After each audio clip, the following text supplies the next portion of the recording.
Close Racing Supply in Eldred, Pennsylvania has been in business since 1996, serving the motorsports industry with quality parts for dirt late models, modifieds, and stock clip race cars. In stock are parts from top manufacturers like All-Star Performance, Weir's Machine, Sweet Manufacturing, Winner's Performance, Willwood Brakes, and many others. CRS is also home of CRS Race Components, providing top-quality suspension parts. Orders are shipped out daily using UPS, FedEx, and truck freight. Find out more at closeracingsupply.com.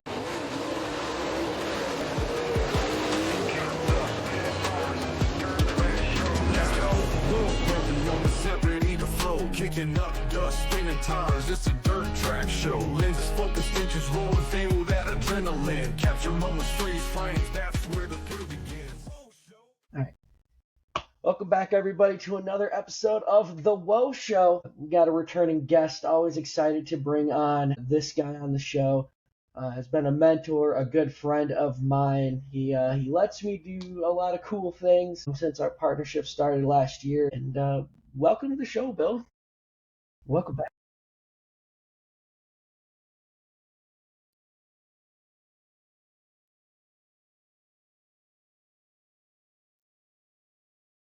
Oh, well, we're just doing a little blip, and I know we're talking before we get on the show here.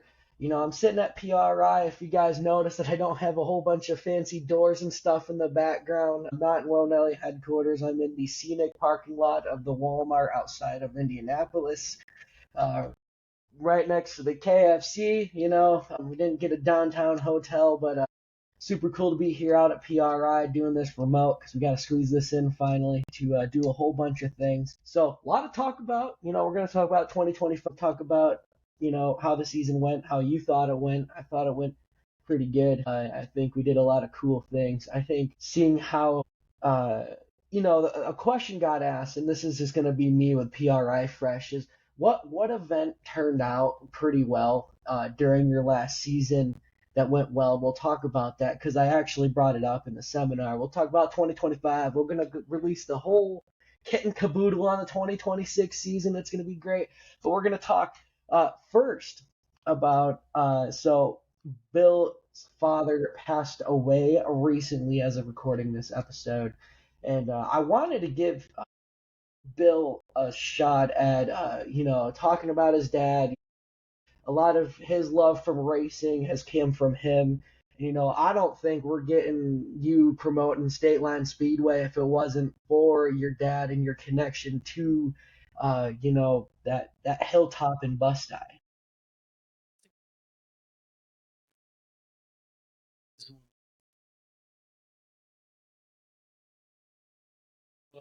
Just he gave me, we said my mom gave me the forward kind of person skill, people skills, and my dad gave me the work ethic and the hustle. And yeah, I mean, growing up, he worked so hard. The thing that really blows me away is all the things he built.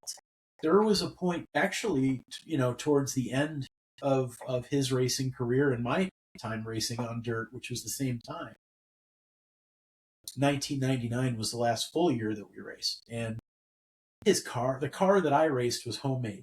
You know, so that's really rare, even in that time frame. Most of the cars were factory built. You know, factory meaning factory in Lottsville. Toby, or even my dad at that point, had the only car he ever had in his racing career he bought from a guy named Jake Lechner, and it was a Barry Wright car. But that was the first and only time in his whole racing career that he bought a car. Every other car from the first car was homemade. And so I'm honored to say I've never driven a factory-built car. I drove a dad-built car that was towed on a dad-built trailer that was powered by a dad-built engine. And the only thing he didn't build was the damn tow vehicle, which he probably thought about, I would think. He built everything else. I mean, he built right down to all of his own tooling, you know, tooling to build things. So like building the factory to build the factory. He did all that. And a lot of the stuff that he built stuff with were scraps. So, you know, I think it says a lot about him just, you know, doing a lot without a lot. And that's something that's really carried for me into my professional career. You know, when I think about the company that I have now, One now, it's seeing him do all those things. And if he could build all of his own stuff and tow 30 miles away in a 1976 Chevy pickup with a homemade trailer and be a top 5 car, which he frequently was, and win with his own equipment. I can go kick, big companies' asses with my startup. And it's the same mindset. It's a chip on your shoulder. It's a do more with less mindset. And it's something that's powered me my whole life. And that came from him. So it meant more to him to win with his own equipment than anything else. Yeah, and there for that, the last season, him being able to get out there. I know that you guys had that old car, right? That was out there too, getting to go around the speedway. That was kind of special too. It was. That was a replica of my grandfather's car. And, he had an idea to do this. It was back in 2010. And him and I and my son Matthew, who was only like 9 or 10 at the time, got in my truck and headed to Missouri. We pulled this thing out of the woods, had a seized up engine. I don't even know. I think we went to Walmart and got a come along so we could pull. We didn't know if it was going to even roll. So we ended up getting it. And it took him a while to dive into that. We got it like in 2010, and he restored it, I want to say 16, 17, and he brought it up in Westfield. There was a racetrack called Coon Road Speedway, which the Legacy organization did a nice documentary and a meeting there with all the drivers that had raced there. And he had that car on display, and that was really cool. And the first car that he ever built when he was 16, they took it up to Coon Road and tested it. And it had little saplings growing up through it because it had been abandoned for about 10 years. So Coon Road Speedway, that car, him doing the work, to build that car, which when I say it's a replica, I mean, there was even a story about why the bumper was jagged. The bumper was jagged on purpose so it would cut tires, right? So if you look at that car, it has a jagged bumper. Like there's different things about it that are pretty cool. And then my son Christopher took a real love for that car. And Stateline's the natural home for that car. It's where it's going to live. It's inside even. Like, we're not even letting it sit outside anymore. It sat outside in Westfield for a while. But my son Christopher learned how to drive it. He enjoyed after the races, taking it for a spin each night. And then Mark Joy pacing the 10,000 to win race on the 5th of July. That was my dad's last race. So for him to be able to be there and see his car on the track, that was emotional for him. Yeah, I mean, hey, what a last race to do it too. That was probably one of the better late model races I've ever seen in my entire life too. It was. I mean, and they talk a lot about about Hess and Blair, and they put on probably one of the best races the track's ever seen. But Chubb was right there in third, if I remember right. Chubb meant a lot to him. It meant the world to him. Chubb came from probably the furthest part of the pits all the way up to see him in the handicapped section, and he talked about that for pretty much to his last days. The fact that he got to see a lot of his friends and people like Sammy and Jim Scott. So yeah, it was good. And Mike Moore came over. Him and Mike and we raced pretty closely, when we were racing, and it was about the friendship as much as it was anything. Yeah, the racing community is something special, and to be able to call everybody your racing family, stories like that. That's what makes this thing super, super special. Knowing that his last race was won, it wasn't just like, oh, you showed up and, right. Everybody came over and saw him, that's, I think, is like the super special thing about our community in general. It's not like nobody can, it's D, Chubb, Frank, Sammy coming down, and Jim Scott, legendary Jim Scott, dude. It's super cool. And, after all those years to still have everybody keep in touch and, game respect game, those guys were out there beating doors for how many years, Yeah, I mean, Jim Scott, is a legend. And my dad thought the world of him. When I was racing, I'm 17, 18, 20 years old, and I was made very aware of what Jim Scott did, and I guess maybe that's probably, one of the things that really rubbed off on me is an appreciation for the history. Yeah, there's something about the general, and this is definitely why I think Stateline is such a special place, and good that we have in such special hands to take care of, like the history. It's one of the most well documented tracks, right? I make the same joke and this is nothing against Bradford, right? But like trying to find historical data from literally any racetrack around here that's not named Stateline and Erie's is like there's a rock chiseled at the bottom of the hill, and it might be correct. Yeah, and I'm ungrateful. I will say I'm an ungrateful person because I appreciate that the history is so well documented. But I should say I'm ungrateful. I wish there was a lot better record keeping, transfer of records, something, so that we can have a night where every champion from any class could come in for free or something like that. We have no record. We have no record of every spectator champion, every cadet champion, every hooligan champion, every sportsman champion, every limited late champion. It doesn't exist. And I think probably JP's might have been the best person to have that type of documentation. We appreciate everything Randy Anderson and Greg Peterson and Mark Sweeney do. They have copious records on late models, thank God, right? Because that's pretty much all we have. I just wish there was more for the support divisions, because there's a lot of people like my dad, that invested 30 years and never made it to late model, and that was really the probably the most unrealized goal he had was, he always wanted to have that experience of racing a super late and just never quite got there. But he, again, doing what he did in a limited late with what he had to work with was very impressive. But I just wish there was a little bit better documentation. Maybe we'll come across it someday. Yeah, and I didn't know that your dad built everything like that by hand. I mean, that's such a rare thing to even hear about today. Yeah. And I mean, you talk about guys that used to do that back in the day. Not that it's, I mean, we still have a couple divisions that are almost close to it, not quite, but doing that kind of stuff even in the 90s is probably one of the most impressive things that Yeah. we could have covered here today. That's probably one of the craziest things. I just couldn't imagine how much time and effort, spending 3 or 4 times as much time on something just because of how much passion he had for it. Yeah, my son Matthew was just over here, and his son. So we lost a Catania. We also gained one. My son Matthew and his fiance Beyonce had a baby, and his name is Grayson.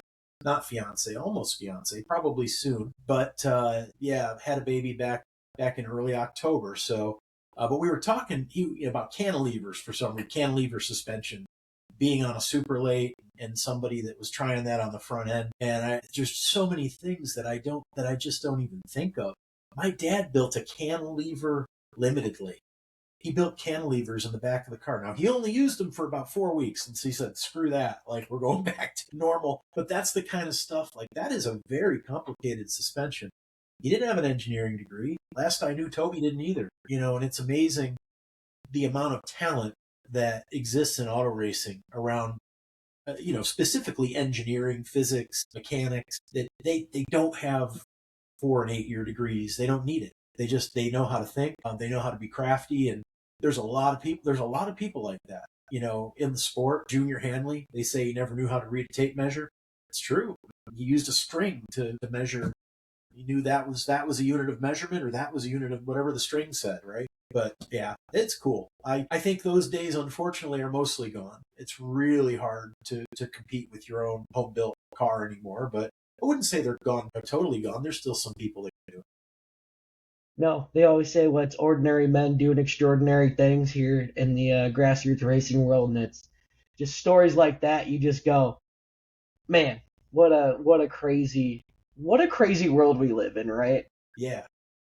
I have to share one funny thing. That last race my dad was at, he was in the handicap section. And Mark Thrasher, I don't know if you know Mark and Paul, they raced a long time. He gave me these psychedelic acid trip like glasses to wear to watch the fireworks, and it was one of the coolest fucking things I've ever done.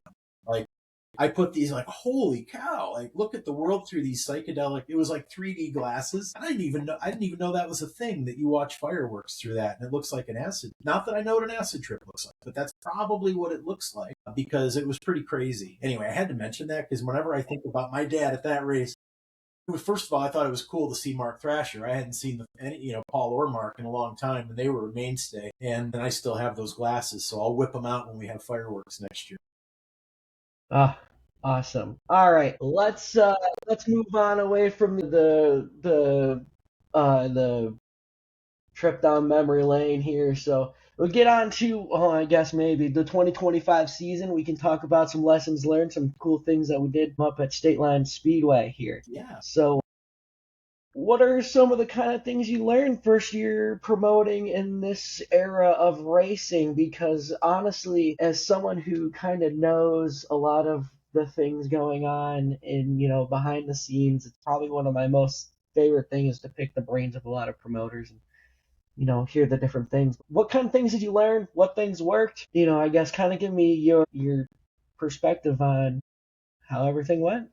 Yeah, thank you. I mean, some of the things that, let's start with what didn't. I think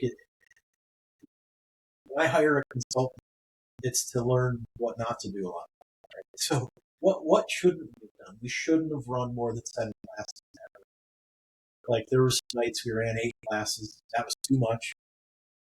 I have an altruistic side sometimes where, oh, it's autograph night. We don't want these guys to not be there. Next thing you know, you got 8 classes and you're getting out of there at 12:30. Nobody wants to get out of there at 12:30. So, not doing that again. Probably one of the things I learned that was most surprising was you can't start too early at 6. We made some big mistakes starting at 6 o'clock, especially on a Friday night.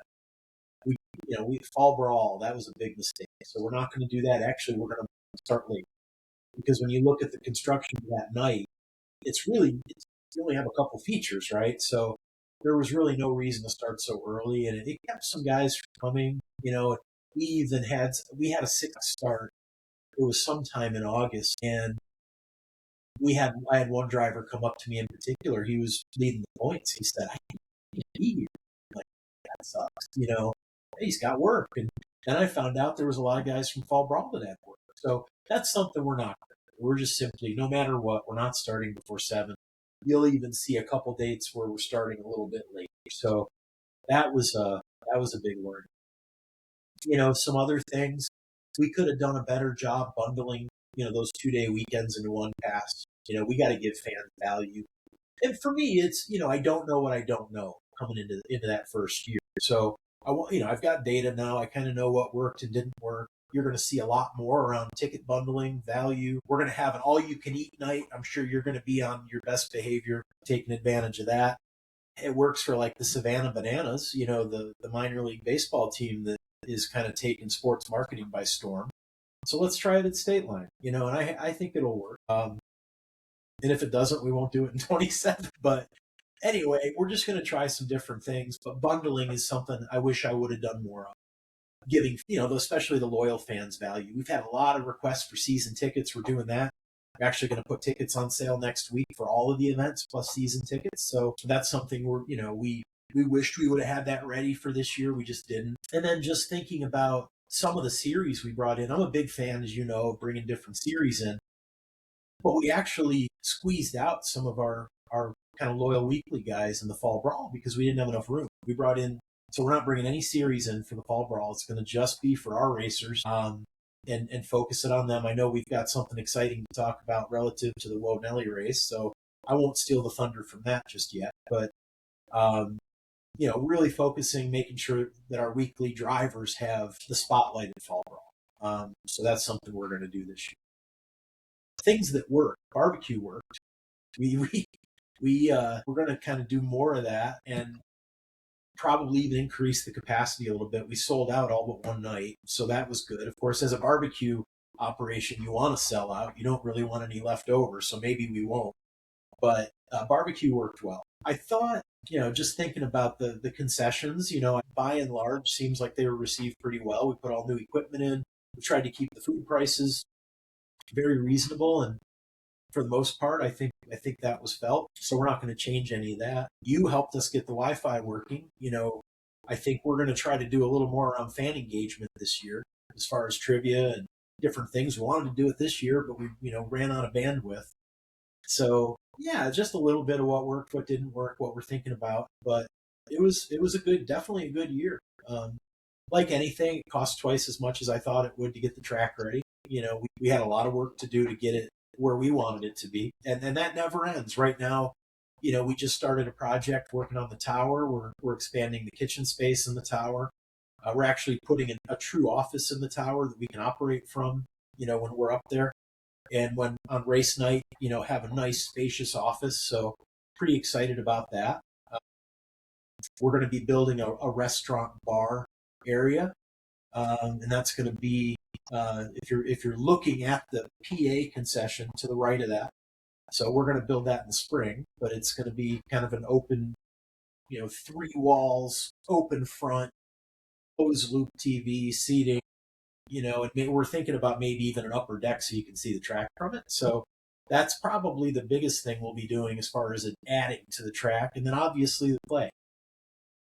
One thing going back to this year, I wish I would have invested more in equipment earlier.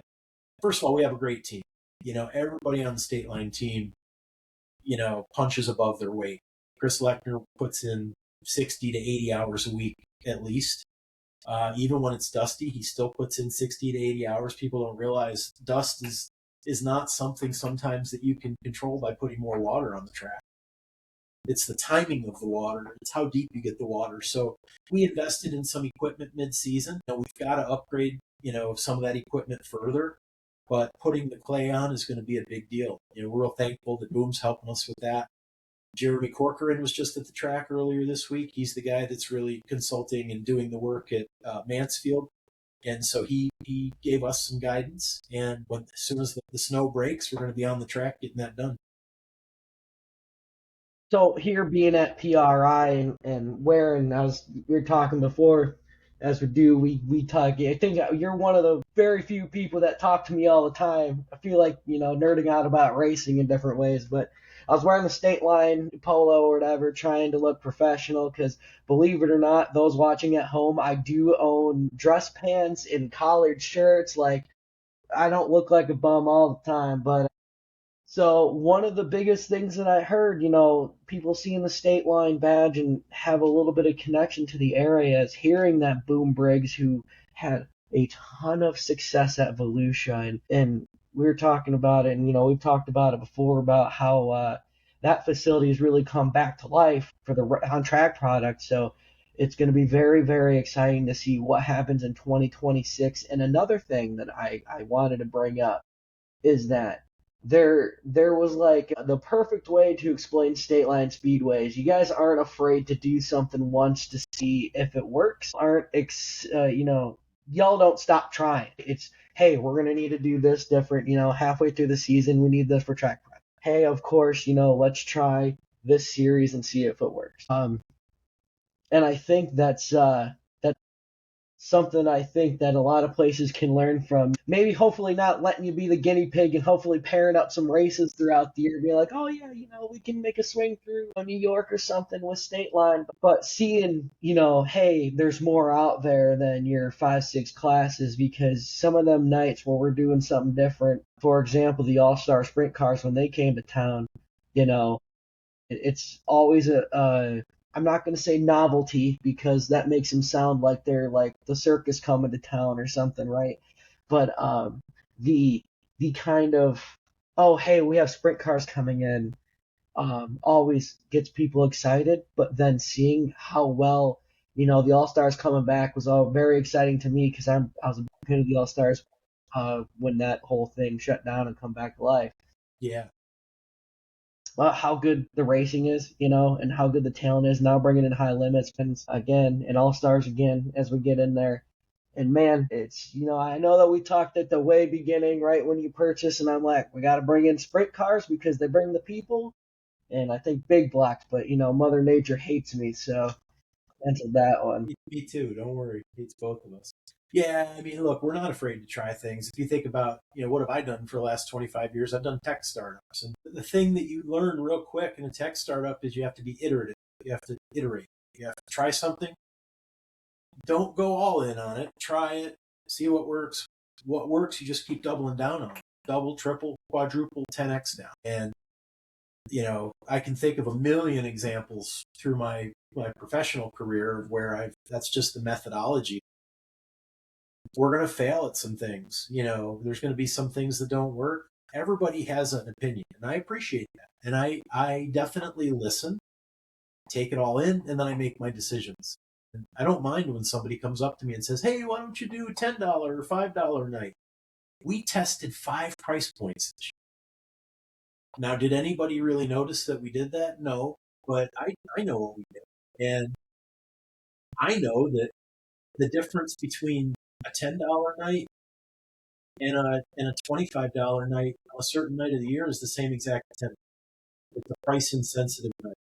I also know that if we do free night, we get a lot of people at the track, and it was really awesome. That to me, that was one of the most fun things, was to do free night.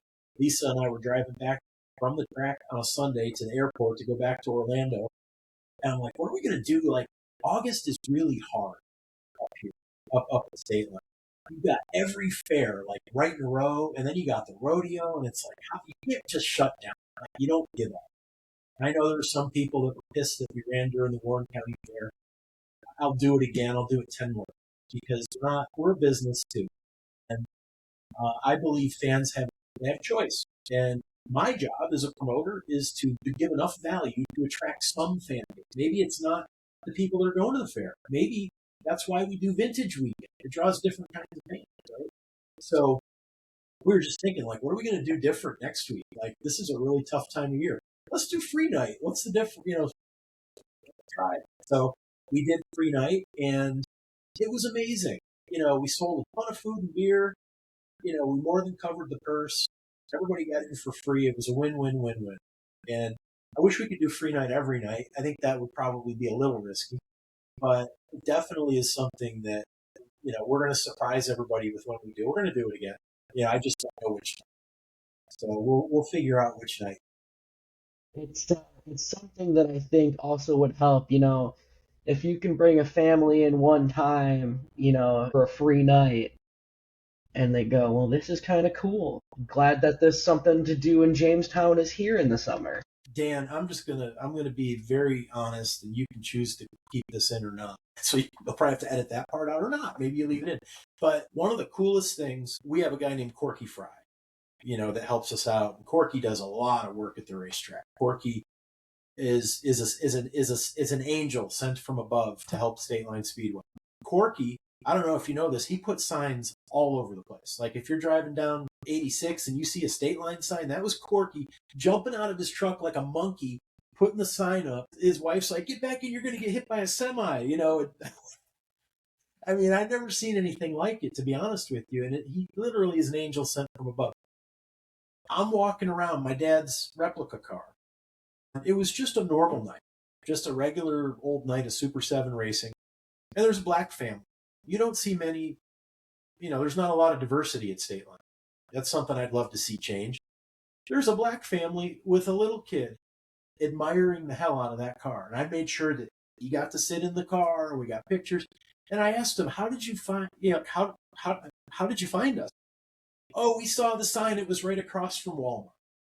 And to me, that's like, I want to recreate that 2,000 times over, because that's what we have to do to build this business and to grow Stateline. That's the only thing I didn't have. When I took over Stateline, I had a really great business there. Great car count, loyal following. The fan count, just, we talked about this a year ago, just isn't where it needs to be. And I think we made some good gains on it this year. We had some big nights. But seeing a black family that never would have even knew about Stateline Speedway, not only brought their kid, got to sit in an old race car. That's what it's all about. If you're a promoter, is to see that stuff like that. People that would never come, and that's what we're trying to create.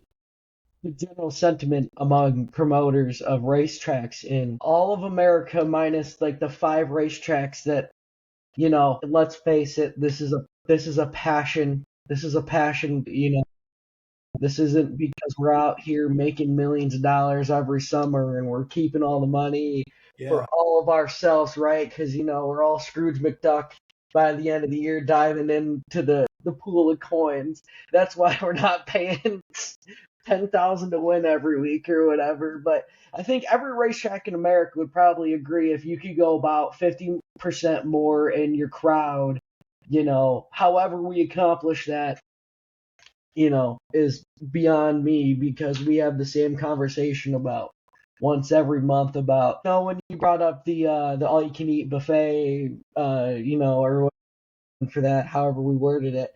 And I was like, oh, well, I saw that at a basketball team did it. And you're like, I saw the Savannah Bananas did it. I'm like, we're trying to bring in those ideas from other avenues to see if they work in what we do is going to be really interesting to see. So, moving on to that, we're always talking about the future here. Let's go through the 2026 schedule. I know you said you were going to try to screen share here, so let's see if we have the magic to try to do this again. I know we did it last time. Yeah, I can share my screen. And the schedule, we've announced a good number of dates, and I wanted to save some of the best ones, some of the more interesting ones for this show. And so we're gonna announce, and some of them are known. Everybody knows High Limit's coming. Everybody knows the Outlaws are coming.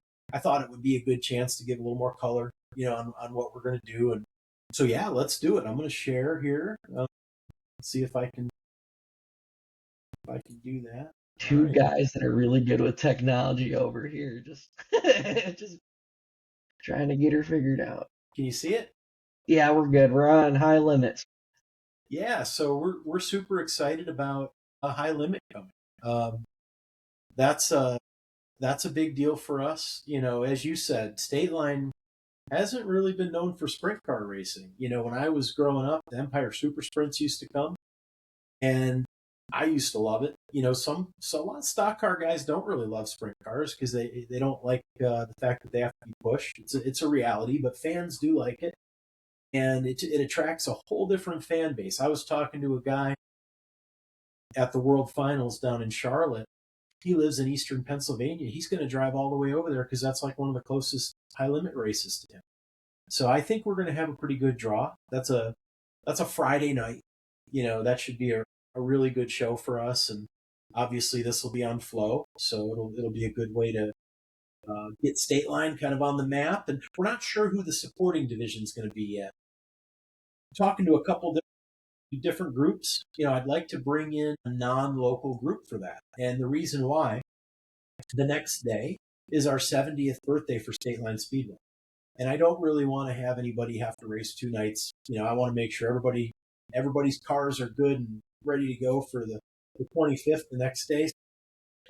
Working on a couple things. So I expect we'll have that nailed down. It's actually one of the very few things we haven't worked on. But we're going to put tickets on sale. Like I said, we're going to do reserve this year. That's something, Dan, we haven't talked about. But you're going to actually be able to buy reserve seats, which are the top 3 or 4 rows around the whole track. So it'll ensure you can get a good seat. It's all advanced mostly. And if there's any reserve left, it'll be sold at the gate. But yeah, we're excited about the stars that High Limit will bring. Yeah, and if y'all haven't looked at the roster for High Limits that they've been building in 2020, the stars and cars or whatever kind of moniker we can put out there, man. I mean, it is stacked, and you just never know who else is going to show up. Yeah, I'm super excited. I mean, the All Stars brought some great talent. High Limit's going to bring that national echelon, and yeah, I'm very excited about it. And I have to thank Joe Scott Nicky. Joe actually put me in touch with High Limit, and I'm very thankful to him for doing that. So yeah, that's High Limit. Then we have a big birthday party. This whole season, Dan, is going to be full of special things, special apparel to commemorate the 70th anniversary. We're going to be honoring champions all year. We're gonna kick off something again, Dan. We were pretty aspirational. You and I talked about Hall of Fame night, and that's what we're going to do on 70th anniversary night. We're going to make that Hall of Fame night, and we're going to induct some more people into the Stateline Hall of Fame. There's going to be a fan voting element to that, so I'm kind of excited. We're going to honor the founders, the founders of Stateline, the people that made it happen. And, they're unfortunately, none of them are with us anymore. So we're going to be honoring their families. So Without them, there'd be no Stateline. We're going to have a Legends autograph session, which I'm kind of excited about. So yeah, I mean, just a lot planned for that night. We're going to have all 7 classes there that night. Nobody's off, and we don't have any series there, and that's all very purposeful. So just a good night to focus. Now, obviously, the birthday is July 20th, so we thought this would be the best date to do that. But yeah, that's what we're doing on the 20th. Gonna recreate the opening night where they towed everybody out of the parking lot with tractors for till the early morning, or are we good on that? We could have Chris Lechner go water the parking lot down and get it. I feel like in the 70 years of Stateline, right, that's still the thing that happens, right? Like if we ever had a throwback night, we're just gonna water the parking lot. Absolutely, that's it. It's the right thing to do if we want to really recreate that picture next to Bobby Schnars. Not everybody might know who that is. That's Skip Furlow. He's one of my all-time favorites, and it'd be so awesome to be able to get Skip to come to the track. So we're going to try to get some of these people that built Stateline. The founders built Stateline, but it's drivers like Bobby, like Skip, like Emery Mann, like Dick Barton, and you know what? Right down to a spectators driver, name that I don't know, from 1970. Because you know what? Without that guy, we couldn't have done it either. So I'm pretty excited about this night. We're going to really try to make this a week-long event. Having some conversations about maybe a parade, a race car parade from Lakewood up to the track. So just trying to think about what can we do every day to do something to commemorate. Not many businesses can stay open 70 years, let alone a racetrack. Take advantage of it. All right, this I have to say, without the help of Dave Warren and Boom Briggs, this wouldn't have happened. And it was only fitting, when Boom helped us, get in touch with the Outlaws, and Dave kind of got me in touch with Boom, and Dave also helped kind of speak to the Outlaws about Stateline. It was only fitting to make this the Rick Award. First of all, he was a great man, a great person, and an entrepreneur, and a great racer. Somebody who I also rooted for, and to have his memorial on this night, it's going to be very special. It's going to be special to the Briggs family, but it's also going to be very special to the many fans that got to root for him and watch him. I really look forward to this night. So we're also going to have a 2,000 to win UNP Dirt Modified race. It does say UNP, and we are going to run Hoosier tires and Pro Stocks. So we're going to have 3 classes on it. And right, I know we talked Woah Nelly qualifier. Can't forget the Woah Nelly qualifier. So why don't we just talk about when the Woah Nelly race is? So it'll be during Fall Brawl. I don't know when it is in the slide because we'll talk about that. I'm very excited. We're fine. I'm finally giving in to everybody's requests. So y'all better be happy because I fought it off for so many years. But super cool to be able to be a part of this with the Woah Nelly Modifieds too. We're doing a couple cool things to support some big races in our area. This one being it, gonna be cool to be in the same place as the World of Outlaws, right? Like, I mean, I'm not trying to fangirl or anything, but the World of Outlaws at Stateline has a very special place, not only because it's the World of Outlaws, but because of what Dick Barton did, being the first local to win, and Ryan Scott said it best this year in an interview saying that our little corner of the country is probably one of the most hardest places in the entire world to win a late model race and just come in there and not race there every single week. And, tuning up to July, you never know who's going to roll into the pits to try to turn some laps up in Bust-Eye. So I'm going to be excited to see who comes and tries to test out our little piece of heaven up there on the hill. Absolutely. I'll tell you what, yeah, Stateline never disappoints when it comes to a big touring race. Look at Michael McGee this year. Mike McGee put on a hell of a show. Dave Hess, Hess with the flat, but McGee was right there. He was no pushover, and he earned that win. Touring series come, our local drivers respond. And it was amazing watching Dick Barton do that, and I'm sure our local drivers are going to give them a real run for the money, no doubt. It happens every single year. It feels like. I mean, you think about. I know it's not state line. Talk about Erie. Dave Hess going last to second with a promoter's provisional. You think about Dave Hess winning the World of Outlaw race. You think about Max Blair winning Outlaw races. Dick Barton, of course, one of the all-time goats. Uh, and again, I go back to saying that our local guys aren't no slouches, right? When these guys come to town, I mean, State Line's one of those places where now you got a guy like Brock Pinkerus who Yeah. just shows up and is just really good here.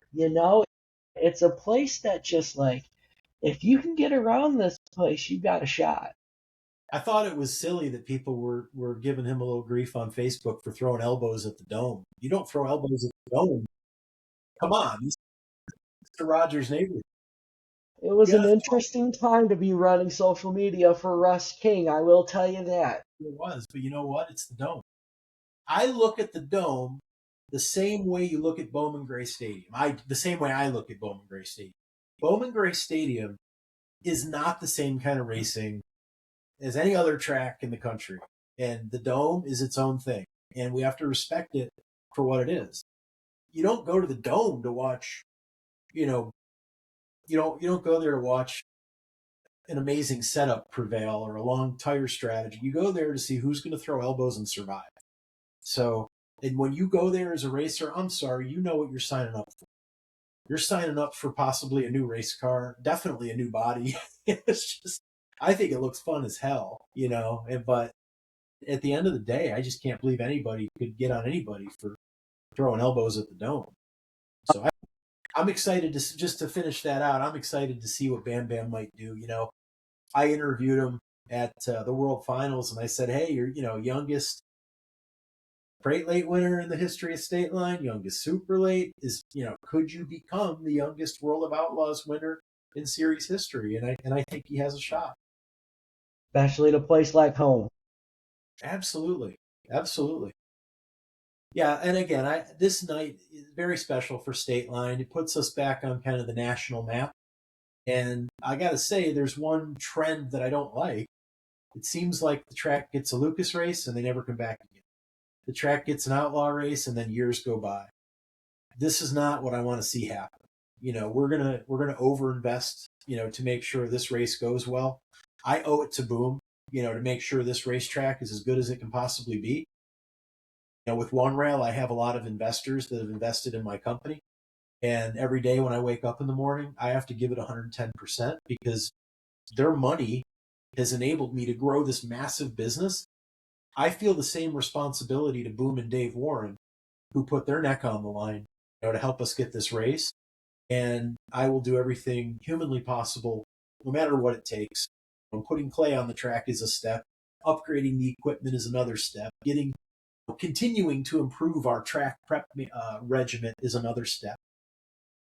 I can't say how serious I am about making sure the surface is right, because we all know that's been a source of concern for the Outlaws and coming back to State Line. So we'll be at our best hopefully that night. I'll tell you this, it won't be for lack of trying. I'm excited about. And then the other thing I want to point out, Dan, we have a rain date.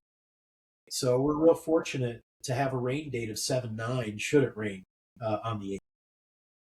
Very that. I know that State Line always, and I don't mean this in a negative way. We don't get quote unquote stuck with a weekday race, because I think weekday races can do very, very well, especially if you market it correctly. This isn't a perfect time to, right after the 4th of July too. So if you plan it just right, I would have this race on a Monday. Like, it really doesn't matter what day it is, and we're really grateful. Grateful is probably the best word. It's super cool. They're coming back. I can't wait to pack this place. No matter whether it's the 8th or 9th, it's gonna be hanging from the rafters. Absolutely. All right, now we haven't talked about this. Is a big deal. We have a 2-day All-Star show, so fans are getting a lot of 410s this year. 3 410 dates at State Line is I don't think that's ever happened. And what's also exciting, and Dan, you said it, I think one of the best races, if not the best race of the year, was the Rush Sprint Car touring race during Fall Brawl. And they're going to be there too. So we're going to have winged and non-winged. What are your thoughts on that? I'm interviewing you now. What do you think? I'm gonna tell you that as now I know I can hear Marty Sakala, who's a good friend of mine, saying Nelly's a big sprint car guy, but the All Stars hold a special spot in my heart because I've always loved that series. Going to see them as when they've been around. The Rush Sprint cars, man. If you haven't seen it, you know they are. We don't get a lot of wingless anything around here, and they put on such a good show.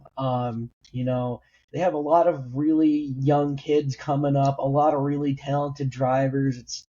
It's a series that I personally have been able to watch grow in the last 5 years of being around the sport. And I know the All Stars are the headliners, but hey, don't count out them Rush Sprint cars to put on a show and really give you your money's worth for coming out on that's a Friday night. So, and of course, I mean, we're getting 410s. The All Star Sprint car race was hands down one of my favorite races of the year at Stateline. They were ripping the cushion. I think Mr. Lechner was like trying to guess the lap times that night, and he was like, that's like the fastest thing I've ever seen here in my entire life. Like, actually, fun story. We'll shout out Jamie McMillan. Saw him at the Dome. Glad to see him out of the hospital and doing well. The scoring computer had a meltdown for how fast the lap times were at Stateline. So if you guys like things going really fast, and high horsepower, again, you're gonna get that with high limits. The All Stars brings in a different kind of set of guys. Probably gonna see a lot of overlap between the two, especially at Stateline. You're gonna get a good show this night, and I mean, you get double trouble too. You get them the next night too. Yeah, we do. We have the Pro Stocks on too on Friday. So Pro Stocks, Rush Sprint Cars, All Stars. Rich Farmer does an amazing job. Not only does he run the series, he owns a couple tracks, and lots of respect for Rich. He actually gave me the idea for free night. I got to give him credit. It was right before he had a free night. He said, I don't know if it's going to work or not, but I'm going to try it. And he did, and he killed it. And that actually gave me a little bit of inspiration to do it. But Rich is an amazing promoter. He's a mentor of mine and somebody that I listen to. And yeah, we're excited. When he said, hey, what do you think about 2 nights? I said, yes, absolutely. Let's do it. Now, the next night, big horsepower weekend. Should I say it like a monster truck announcer? I feel like it's the only way to do it. We're going to have 410 sprints, the BRP Big Block Modifieds and Super Lates. It's going to be like the World Finals, but it's Stateline. And we're even going to do the 4-wide salute with all the divisions. We're going to have a fire show in the infield. We're going to try to recreate, obviously not on the scale and size of World Finals, but we're going to have a very similar setting, and hopefully there'll be electric in there. Yeah, this is it's very rare. There's only one other place you can even see all 3 of these cars, these types of cars, not 410s, big blocks, and super lates. You're able to see sprint cars, modifieds, and late models at some places out in the close to central New York. But I mean, we're getting spoiled on this one, right? This has a flavor. This is like what's the ice cream with three flavors? You're getting every flavor that everybody likes of racing right here. And again, you want to know what? 3 classes of cars. It's going to be a nice compact show. It's going to be amazing. It's everything I've ever asked for is a nice, and I mean, and you're going to see the stars in all 3, super late models, local guys, all stars. We talked about all the great talent there. BRP, big blocks. I mean, dude, you're seeing 20 plus of the most badass big blocks in our region, right? And when I've seen them on tour, I know we got rained out last year.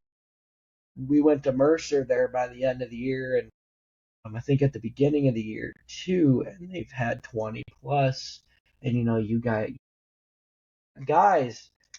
always good. And it'll be interesting to see them come back. It's been a really long time since they've been back. Yeah, it has. And we were really fortunate. Eric Rudolph had announced that he was going to be coming. I'd love it if we could get him. And yeah, I think we'll see a decent car count. It's an interesting area, right? Because you can pull from the Western PA big block. There's still a kind of a big block contingency in PA, and then get the New York crowd. We are right in the middle, so we'll see what happens. But yeah, I really, when Rich offered the 2 dates, then I started thinking, well, how do you every race we have? In case you can't tell, there's a little bit of a story and a personality we're trying to put around. Like there's a theme, and the theme here is big horsepower. Like we're going to play this out as hard as we can, and I'm excited to also try to attract some of the fans from other parts of New York State, in Pennsylvania, that don't normally come out our way. Who do follow big blocks, who do follow these 410. A lot out of Ohio. Yeah, we're excited about it. All right, next one. All right, here we go. So, Fall Brawl, 10th and 12th. We're not going to start before 7:30 on Friday, so everybody can go to work, get out of work, go to Stateline. But there's something really cool, Dan, and now it's time to talk about the Woah race. So something special we're doing with the Woah race. Dan had a request. Like a lot of things Dan requests, I said, sure, let's try it. What are we doing? Well, I don't ask very much, but this is something that I've been asked by a lot of drivers, is to do a topless modified race, and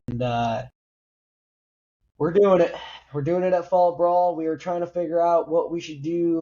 I know we tried the Thursday deal, and I know we had a lot of cars come in for that, but I think it's a perfect spot to highlight all the locals and do it topless for Fall Brawl. We're going to give it an identity. I don't know. In my time being at Stateline, we haven't done topless anything. So this is new to me at Stateline. Again, I can't say that I was a Stateline guy since I've been coming up when I came out the womb, right? But this is something totally different. It's going to give us an identity for this race, and I think, it being topless is definitely going to be something that the crowd is like, no, we haven't ever seen something like this. I think the closest topless modified race is Tyler County. Okay. Yeah, it just, I think it's cool. And, one of the stupidest things I ever did in racing, they had a Run What You Brung night at Erie's, and it was when Fritz owned the track. And it was actually the last time I raced on a dirt track. Maybe that is why it was the last time I raced on a dirt track. It was traumatic. But I decided, I had raced the Budweiser 100 the day before at Holland Speedway in my asphalt car. And it was my second ever asphalt race. And my asphalt car was that dirt car my dad made. So I actually took the homemade dirt car my dad made and converted it into a NASCAR late model and ran a 100-lap race with it. And we finished 12th, which I was very happy with. The fact that we even made the show, there was like 40 cars showing up for that. They had Run What You Brung the next night. You know where this is going. I brought that car to Erie's. I brought my asphalt late model to Erie's, where I won features. I won one feature at Erie's with this car. And David Scott, it was Run What You Brung night. He ran topless with a Viking helmet. And so I had a mirror. It's a damn asphalt car. So I have a mirror, and I see him coming on 3 wheels behind me about twice as fast with a Viking helmet. And I thought, I'm going to die. Not because he's going to run me over, because I'm so stupid. And you know what's sad? This is freaking sad. I made more money finishing like 24th in that Run What You Brung race. I pulled off after 5 laps. I'm going to get killed out here. Fritz begrudgingly gave me my cash at the end of the night. And I thought, this is sad. I made more money running last in the Run What You Brung race than I did running 12th in the biggest asphalt race in Western New York, the Bud 100. But anyway, I knew what I was getting into with asphalt. That's my recollection of topless racing. David Scott, 3 wheels, Viking helmet. It's gonna be really interesting. And like I said, everybody's been asking for it, and Stateline's been, home for many, many years for me now, so we might as well finally do it in my backyard. So in the qualifier race for the World of Outlaws, how we're doing that is if you don't make the redraw, you get the last redraw spot. That's how we've done it before at our other races. Wyatt Scott is undefeated in Wonelli qualifiers, and he's always made the redraw, so we've never had to use the provisional anyways. But, if the time comes where something happens, like the guy doesn't even have to race, time trials qualifying, you just roll out for the feature if you even really wanted to. So just something a little extra, you can qualify in for Fall Brawl. We had, 30 cars for the Thursday night race with the Econo mods, which is kind of crazy because some of those Econo mods would have raced both. So, it's probably going to be a big show. And I mean, you got all the local classes at Fall Brawl, so it's going to be cool to see all the locals. Was this the last? Is this the last? Is this like our fall blow off race, right? Or is there stuff This after is it. that? This is the last time stock cars hit the track. We after this, before this, we have our demo derby. After this, we have monster trucks and the enduro. And the enduro, I'm hearing so much chatter about the enduro and how many people are going to run it next year. So I'm pretty excited about that. We had a lot of fun with that. Josh and I had some of the most fun sitting there in the announcing booth trying to keep up with the enduro. And if anybody was sitting in the stand just listening to two dudes laugh like for 200 laps, that was the experience. But that was a really fun thing to see. It was really cool to see like guys that don't race. You have guys that like Justin Carlson who built the Little Tikes car, which is indestructible because Fisher Price plastic is indestructible. The creativity of the cars, if you've never been to an enduro, half of them you're like, well, this can't be safe. And the other of them are like, art projects, and it's some of the coolest things you're going to see. I think that's like the best way to promote and talk about enduro if you've never been is, it's one of the most interesting nights. The racetrack was, and not even on purpose, was a mud pit. It was. And that made it even better and more interesting because now your strategy was, am I going to get stuck over here? How do I get around? It's one of the most interesting hour and a halves I think I have seen. Yep, and here it is. You can see here. We increased the purse from 5,000 to 6,500. We are paying to 15. So this is how you grow, right? We're investing. When I talked about things that worked, we're doubling down. It's not quite doubling down, but we're investing more in it. We didn't have to. But I want drivers to feel rewarded. Maybe next year, the year after that, we'll do pay to 20th. Maybe it's $10,000. Let's see how this goes. We're going to keep, again, doubling down. It's $2,500 to win, so it's an extra 500. I just wish I was on the other side of that trophy. That guy was good. He was a professional enduro racer, I think. Ringer. Yeah. And again, we're going to do the costume contest, Halloween candy for kids. The Labor Day demo is going to be back and even bigger. Now, the step up in the purse, it looks like it's only $1,500 because it was $13,500 this year. Next year, it's $15,000. The reality is it went from $9,100 to $15,000 because we're not doing the figure eights. We just didn't have enough interest. All the interest was we just didn't have the car count. And this is a good example of doubling down, literally almost doubling down. So we want this to be, a special event. We want this to be one of the richer demo derbies in the region. And I got to tell you, Head On Promotions, the Head family, unbelievable people. They made this work. I give them a lot of credit for this. And I said it before, I'll say it again. I wouldn't have done it without them. I just don't know enough about Demo Derby. So to have them at my side, I told them I can get people to show up. You need to get cars to show up. So we have an amazing partnership, and I couldn't be more proud and happy and grateful to partner. One thing I heard from the locals, I was not here this night. I can't remember what race I covered the night before, and I was driving back, or I was at something. I didn't make it back, and now I'm having one of those. I know I make fun of a lot of my friends that like get stuck on the details like that, but it don't matter. Where we were coming back from, we didn't make it, and all I heard was this is the most amount of people I have seen at Stateline Speedway for something in quite a while. And that's a testament to say, and this was coming from people who have been at Stateline every Saturday forever, right? So, I mean, like, look at the crowd on the back of I mean, that's pretty good for something that, Dan, this works, right? Talking about promoting things, this works right here. this works. We had no idea what was going to happen because there hadn't been a Labor Day demo for a very long time. And we had our Champions Night on Saturday. So Champions Night was Saturday, nothing Sunday, and then Monday was this. So we only have so much freezer space at Stadium. So we order our food, we get the food. We've never been in a situation, except for a couple races, where we actually are allowed to go pick food up on Saturday. Well, we couldn't do that. It was a holiday.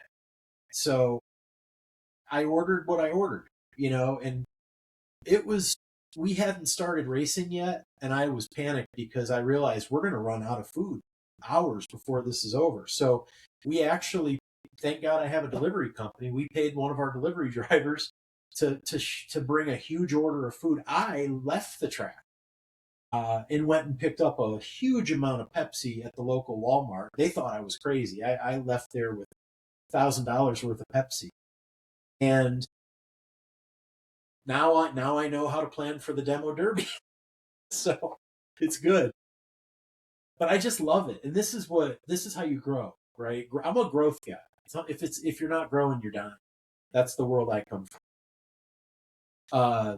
You have to do things like this. You can't just run 20 races a year and say, all right, put it on ice.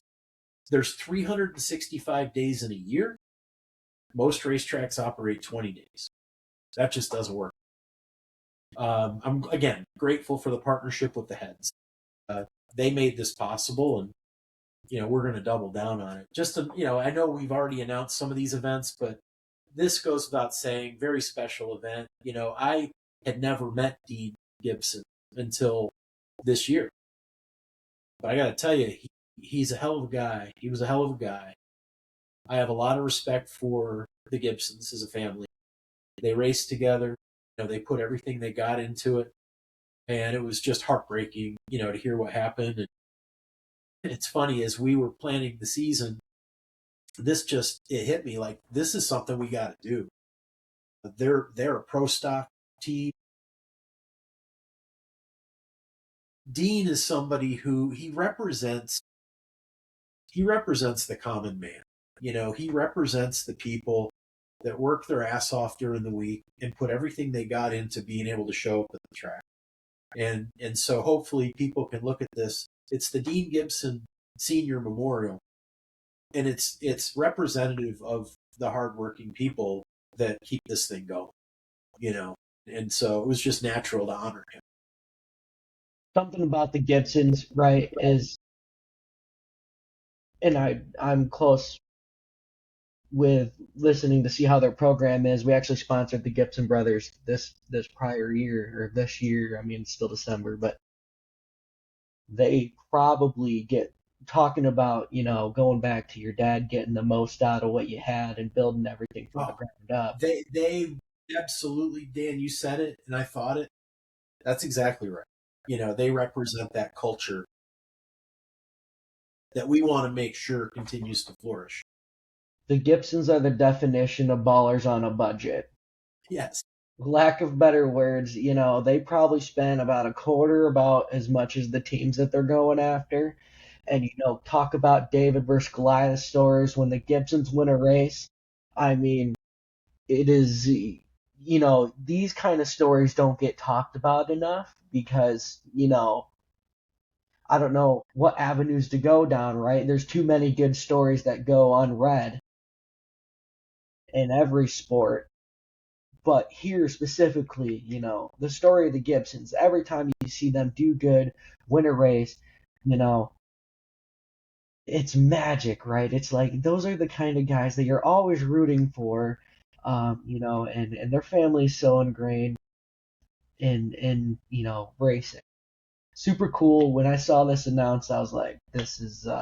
I started messaging my pro stock friends down in Central PA, and I was like, we got to make this one of the. I'm like, you know, the same kind of bugging that I do for modifieds. I was starting to text all the pro stock guys that I have contact with. Like, come on, this is we're doing something here. Well, and there's a couple things to point out. His birthday was June 20th, and he would have been 54 years old. So this is all very purposeful, very calculated. I looked at his birthday to see when his birthday was. I'm like, oh my god, it's actually a race night. So again, we try to put a lot of thought into this schedule, right down to things like that. Birthday, how old he would have been. Everything about it's the Dean Gibson Senior Memorial. Much like my dad, I didn't know that was the last time I was going to talk to him. I talked to him, I think it was free night, actually. We were standing at the fence, and, just, he was a very entrepreneurial guy, and he was always talking to me about stuff, whether it be the timber around the track or whatever, ways that they can find ways to get sponsorship and help. And I just have a lot of respect for him and the family, and glad we can do it. It's something that just it worked out, especially with the dates. This one, Dan, I know you're a big fan of SCDRA. We're real excited to bring them in. What are your thoughts on this event? You seem to have a pretty good finger on the pulse of this series, probably more than I do. So, and this is going to come to, as someone who promotes modified racing and sees how promoting is in our, the different series that come and go, and you're not going to meet, let's first start about, you're not going to meet a series that, if you're a promoter listening, this is going to be an idea. And Bill, I texted Bill right away when they gave us their whole write-up. I go, can you believe a series is doing something like this? Like, and this isn't a knock about how anybody else does anything else, right? The way the SCDRA Northeast is set up, it is a bunch of people that want to legitimize the four-cylinder front-wheel drive class to where it is right now, right? I know racing is expensive. The SCDRA cars, compared to what we got running around back home or back at Stateline, I know SCDRA is starting to move north. Up north of us, those guys are running Hoosier tires on their four cylinders. It's like bizarro land if you go up there and compare them to back home, right? I understand a lot of these guys are going to have a lot more under the hood than, some of our local guys, just because of rule sets and stuff different. But, I think you'd also know that a lot of our guys can, again, shock the world. As we always say, our corner of the world, or our corner of racing's really good. But more about the SCDRA guys, again, just a group of guys that just going out there trying to legitimize their class. Some of the best racing I've seen all year from track to track has been this series, this sanctioning body. I can't say enough good things about them. And, I know that the folks that come for super late models, and that is their thing, this might not be their jam, but I'm going to make a case that on June 27th, if y'all could do me a favor and come check this out, if you're not doing, I think that's what the Firecracker Weekend or the Firecracker Weekend moved. I'm so lost in schedule hell right now because of PRI. If y'all are around, y'all didn't go to Firecracker or something, if it's the same weekend, these guys put on a show. The last time a couple SCDRA boys came to Stateline, they were ripping the middle to the top of the racetrack, and they looked like front-wheel drive late models. I went to Victory Lane the night, the guy that ran on the outside of the racetrack, I go, I've never seen that in 100,000 years at this place in a front-wheel drive car. You're going to see a lot of just it's the racing is really good, and you're never going to meet I mean, you will meet guys that are as passionate as them, but you're going to see a lot of people that are just thankful for another place to race. I mean, this series is bringing big money to these front wheel drives. They're doing a twin 20,000 to win race at Lincoln, a Yeah. couple fives. I And know look, down if in this we'll do 5,000 to win next year, and that's what I told them. I said, let's just see how it goes. We'll start off with 2,500 to win. If we get the type of car count, I hope and it's actually 8,700 on the purse, not 85. Little typo, but if we can get a good car count, I'll go to 5,000 if I feel like we have the support. yeah, and I've been a big supporter of these guys trying to organize. I'm a big fan of a lot of these organizations kind of coming and making our rule book similar, and getting as close as possible, because giving everybody more places to race is very important at our current time, right? Because no one wants to buy a race car to race once a week, or we're not dreaming of it. Right, right. No, And Crown Vics are on this night, so the well, Wolf Force wasn't being attended. you're a step ahead of me. I was going to ask you what on this slide, what haven't we talked about yet? And it's Crown Vics. So tell us a little bit about what you're doing and promoting. And, we're going to have Crown Vics out, I think 5 times, maybe more, but definitely at least 5. So a little fun thing here is, so we're building a Crown Vic. I know we announced it on our Facebook, and I know I have been annoying Bill. I know I said I don't ask for much, but usually when I come to somebody with an idea, I'm like, hey man, this Crown Vic rule package, we talk about trying to make the next step in racing. A $3,000 race ready race car. They race them all over. Raceway 7's running them. Bradford's running them. Mercer runs them. Lernerville runs them. They're coming. PPMS runs them. You can run them, all these places around. And I think it's probably going to be the next budget class. Nothing in racing is cheap, but for those who are we're trying to return to the backyard mechanic, you don't need to go put a $20,000 motor in one of these. They are still the old boats that came with them. And we are going to swang those things around Stateline a couple times. It's going to be super cool. Super cool for the opportunity to try to grow this class. As much as I do promote for the mods, trying to get this Crown Vic deal off the ground too, and we'll see where it goes. I'm very excited about it. I just raced at Auburndale Speedway down close to where I live in Florida. I'm sitting in North Carolina right now, Winston-Salem place. Matthew's birthday is Saturday, so I didn't want to miss that. And then I'm going to Poland on Sunday. But anyway, yeah, so I was down at Auburndale, and they had a field of 24 Crown Vics. I texted you some video. Those things are unbelievable. Like, I got to tell you, I wanted to be out there in a Crown Vic. It looked like a lot of fun. I just worry, and I'm like legit a little bit, what happens when the supply runs out? That's the only thing. We got to figure out what the next Crown Vic is right now so we can start hoarding the supply a little bit. But no, I think you have a good vision for Crown Vics, and I share the vision.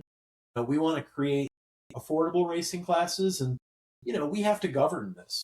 That's the thing that I think has happened to front wheel drive racing in general. It's gotten a little bit out of hand at Stateline. We kind of have our own island, with our rules, with our challenger rules. And look, we have a lot of people that have invested a lot of money. It's hard to just say, hey guys, we're changing everything, so I think this is a good additive class, and it's something, we'll test it out, see how it goes. Hey, we get 20 cars 5 times, we might have to run them every week. So we'll see what happens. Maybe you need to build 10. This is the last one that I have to share here, and then just a couple other little small things. So we do a lot of analysis of what are people talking about. And mechanics race and powder puff. Those are the 2 things that we heard a lot. Like, hey, I wish you would have a mechanics race. So we do. We have a mechanics race this year. it's going to be early in the season. During Economod Mania, June 13th is going to be our mechanics race. But I started working on this event, and I started designing and working. It was like powder puff doesn't sound right. That's such an antiquated term. So I asked my daughter, and I asked my wife, and like powder puff, I asked ChatGPT, and it's like, you know what? Queen of the Hill. Queen of the Hill is more badass. Powder puff is antiquated. I'm gonna bet you don't know who that lady is to the left of the Queen of the Hill logo. Do you know who that lady is? Nope, I'm lost here. You would have loved her, and she would have pinched your cheeks, Dan. She would have grabbed your cheeks and said, "Oh, I love you. You're such the best thing ever that's ever happened." She was the JPs before JPs. So she was the original. She was a sports writer for the Warren newspaper, and she covered the Stateline beat for a very long time. I don't know the facts. Randy Anderson will know the facts, but she was there at least 20, 30 years from the earliest days. And I can remember her interviewing my dad, and her articles were just, they had so much personality in them. It's not just about female and women drivers. It's about the women that built Stateline. It's about Gene Scott, Rhonda Turner. It's about Troy Johnson's mom, who was there in the earliest days selling tickets. I can remember being, a 5-year-old, my mom buying tickets from her. It's about the people like Lynn Siemens, like Jennifer Gustafson, who ran this track. And then naturally, a lot of the drivers, Holly Osborne was the first woman to win a race at Stateline. Not long after, women weren't even allowed in the pits. It's kind of crazy to think that, but that wasn't that long ago, right? That's not like it was 2,000 years ago. It was late 60s. So Holly Osborne, Holly Nelson was fierce. I raced against her. We had many a battle, and it wasn't always friendly, but I have a lot of respect for her, and she is a damn good driver. And every one of these, women that you see here, Pat Gordon, just the list goes on and on. So just because we have these pictures to represent that night, that's not all we're honoring. So we're going to put together a kind of a formal program around it. We want to be able to let fans interact with some of these legends. And I'm real excited about it. It's a night that through the 70-year history of the track, there's been a lot of women that have helped get the track, where it is today, and have advanced the cause of women in motorsports. As somebody who really supports women in motorsports in all roles, as somebody, we sponsor a lot of women drivers, and I work side by side with a lot of different people on the other side of the track, whether it be photographers or media personnel, promoters. I mean, you name it, women are in our sport doing amazing things, and spotlighting them is something that, we try to do a whole bunch. I think it is really cool that, knowing the history of a lot of women having success at Stateline on and off the track is super cool. And I think right now in our generation, we are coming into another, this youth movement. As I talk to a lot of different people in the industry, we were kind of stagnant, right? We kind of skipped a generation of people getting interested into racing, and now this next youth movement is very female, right? There isn't like a token female in every class. It's multiple females. And you have like at Pittsburgh, Cassidy Kamicker, first track champion in a late model in Pittsburgh history, first Rush late model track champion in history that's female. You have a whole bunch of mod females, go-karts. I mean, you name it, we have it. Super cool. We get to put them on display. Absolutely. And I don't know if I said her name. Her name is Val Baker. Did I say her name? I don't think so. Yeah, Val Baker, her name. So right down to let's feature some of her articles like retro in the program. Or we're actually going to go to a digital online program for next year too. That's another thing. And you know what? I got in trouble on this event already. We haven't even had the event, and I've gotten in deep trouble here. Terry Groves. I didn't put her picture up. I think people thought that we weren't going to recognize her. She's one of the most decorated women drivers in the history of the track. She beat, she raced not just, she raced against in the men's spectator, which was a crazy class. There was over 120. So I want to make sure, everybody realizes just because they're not featured in this exact advertisement, maybe that we couldn't find a picture, maybe, we work with what we've got, and again, JP's was in my opinion, the keeper of all things support divisions, and we don't have his presence. But yeah, that's Bell Baker. We're going to definitely honor Terry Groves, and would love to, nothing more than to have her at the track that night. If Nolan's not out there driving the sprint cars. I think that's, is that the last slide? We forgot something, and that's, this is something and I'll let Bill talk about this a little bit too. This is something that was something I had a really silly idea promoting at Bradford, and then a couple other tracks did it after they saw us do it. And I'm not saying everybody copied the idea. This is just something that people have been asking for, and I know Nolan Groves, I'm going to name drop him, asked about karts on the big track too, is that they're doing go-karts on the big track at Stateline, and it's super, super cool. We are. July 11th. That's just a couple days after the World of Outlaws race. And the World of Outlaws will be at Stateline Speedway, Friday and Saturday of that week. So we decided, hey, we've got all these big races kind of right in a row. Ernie Confer of the Unlimited All-Stars had reached out and said, hey, I'd love to be able to host an event on the big track. And there's a lot of risk of trying to do that, I think, on a regular race night, just because you got a lot of big cars. They can rough the track up. You get the front-wheel drive cars can run it up a little bit more maybe than the big tire cars. So we decided, let's just take July 11th, a Saturday night, under the lights, and let the karts run.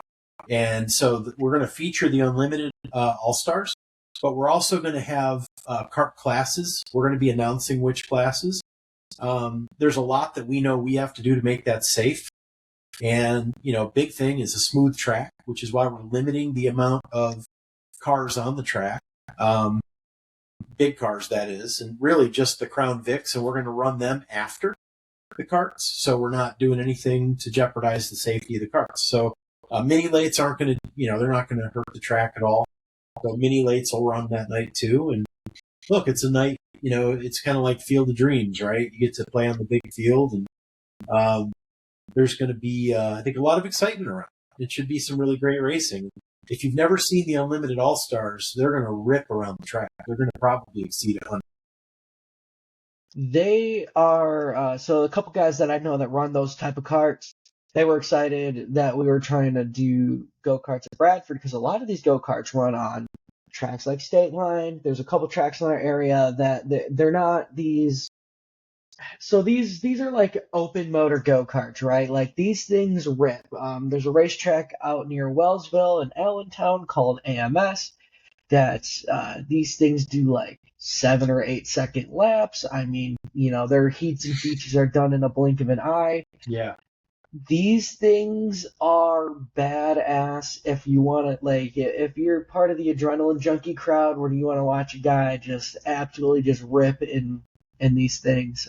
They look like big old triangles almost ripping around. It's super cool, super excited that, we're going to give some love to the go-karts on the big track. It's a community that I've grown very close to since starting in this. Kind of wish we weren't selling our go-kart, but hey, we're going to try to support this in a different way. We're going to put all of our advertising power behind it. I am excited, and, I did see what you did at Bradford and thought that it worked pretty well, and, heard that it was a feel-good event too, which we like. And so, yeah, we're going to give it a shot, see how it goes. And again, it's something different, as the World of Outlaws are just down the road. We have a lot of fans that want to go see that. Sharon is a track that we want to work with when we can, and we decided we would take that night and sort of let them focus on the stock car program. We'll focus on something a little bit different. Yeah, super cool. And if you guys haven't come out and support the go-karts, this is your chance to do it. And a very unique opportunity. Go-karts don't really run on a big track, so everybody's going to be on an even playing field. These guys are going to come out here, and it's going to be a learning experience for everybody involved. Going to be really cool to see who gets to figure it out, limited amount of laps to be able to do it. Yeah, it'll be a little bit like running Daytona. It'll just be kind of like waiting to turn, waiting to turn, waiting to turn, still waiting to turn. Yeah, it'll be fun. One of the most badass things about when we ran them at Bradford, and that night, it was super cool. Wasn't perfect by any means for it was everybody's first time involved trying to do something like that, which you got to try it once to figure out what you're doing wrong. And Yeah. So the racing goes like this. They entered turn one like 4 wide, 5 wide, and then they got back together, and then they created like a drafting line, and then they just were slingshotting each other. Like Ryan Lewis went from the tail to like second or third before braking. It was probably one of the most insane things I've seen. Like, I didn't know go-karts could draft. It's like, you wouldn't think something where your head is, if you look at the picture, like, what's aerodynamic about that that's going to create a draft bubble? Going to be super cool. Can't wait to see how this plays out. Yeah. The big thing is safety. So we're going to make sure, we may have some wall protection. The biggest thing is making the track just as smooth as possible. So I've already talked with Chris. There's things he's going to do that's different. And, well, I'm sure we'll want to run a test before then. So, yeah. And look, that's the schedule.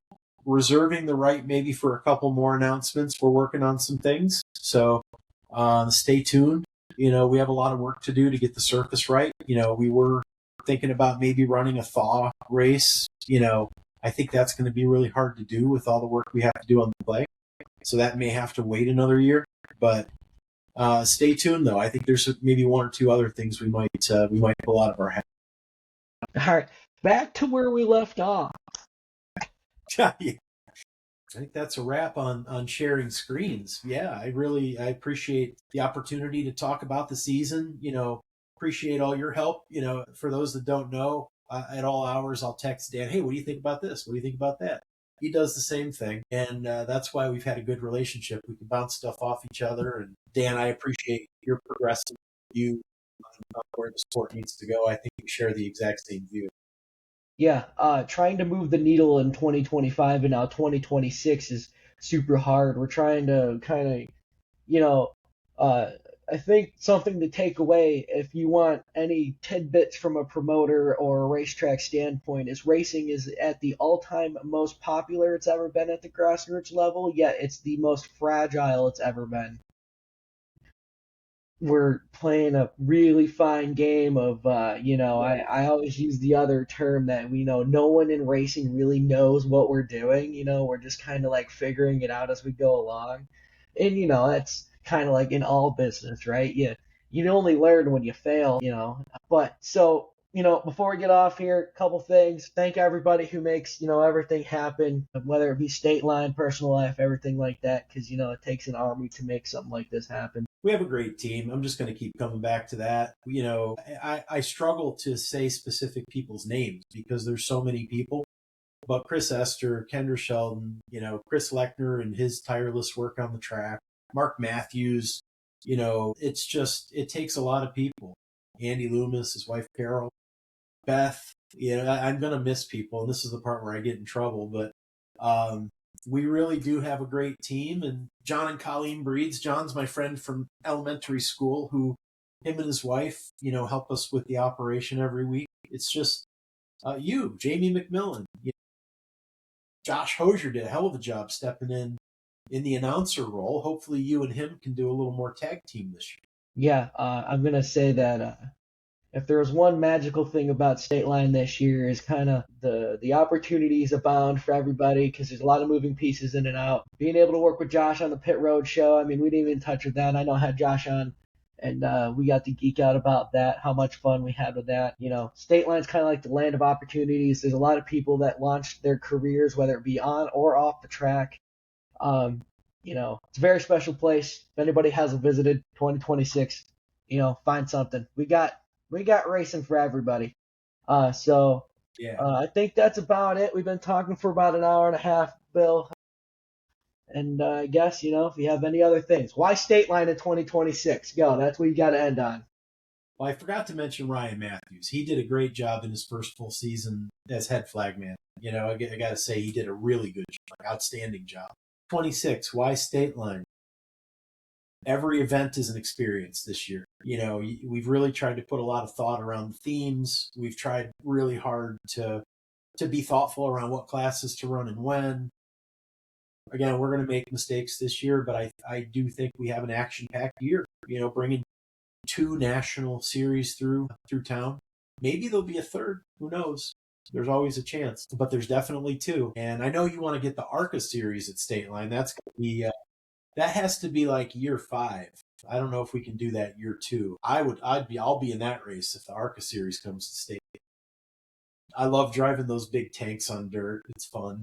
But yeah, I think the stage is set. You know, we have just about $1 million of driver pay. If you load every event, it was like 930,000. So it's a rich year. But you know, these things aren't free to race. They're not free to build.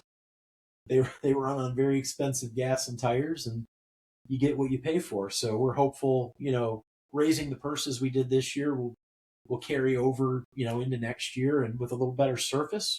I mean, that's something I think, Dan, is probably the biggest upside that we have in front of us is surface a little bit better than what we had to work with. I mean, again, Chris and Jim Beatty worked miracles. You know, they did all they could with what they had to work with, and we still ended up, I think, mid-season on with a really good surface. So if we can just improve the quality of what they're working with a little bit, I think you'll see even better. But no, Dan, thank you. I appreciate the opportunity. Before you know it, we'll be back. Can't wait. Always a good time. Bill, thanks for coming on. Thank you. Hell yeah. All right, everybody, start again.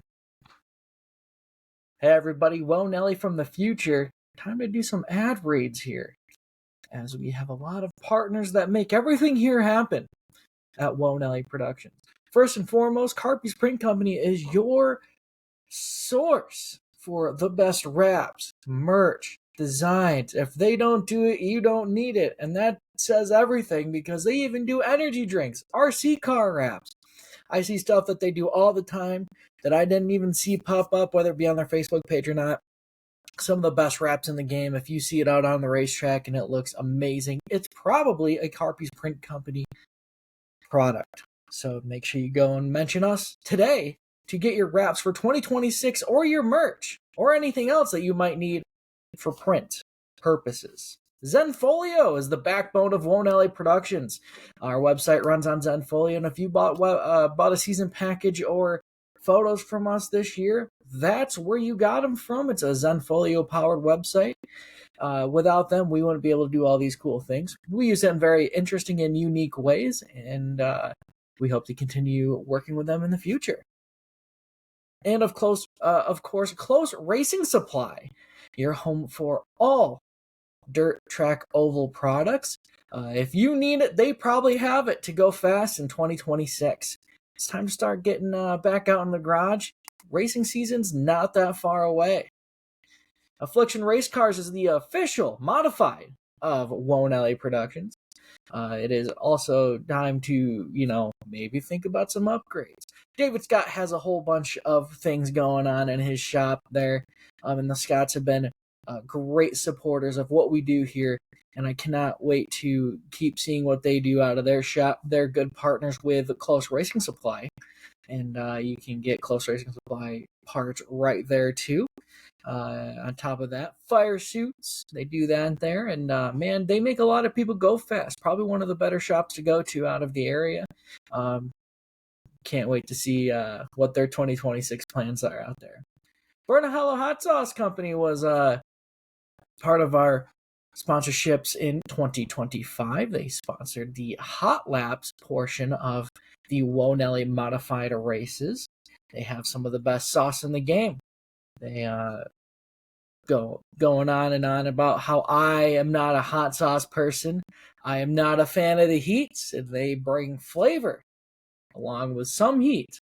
So check them out today. It's worth a try. Some other lower down here on my list of sponsors, FHM Performance started this year, was our power plant supplier for our go-karts. Victory Fuel, Stateline Speedway, and Bradford Speedway, also partners in 2025. If you want to get a part of us in 2026, reach on out. We'll be doing this podcast all winter long. And now back to the program.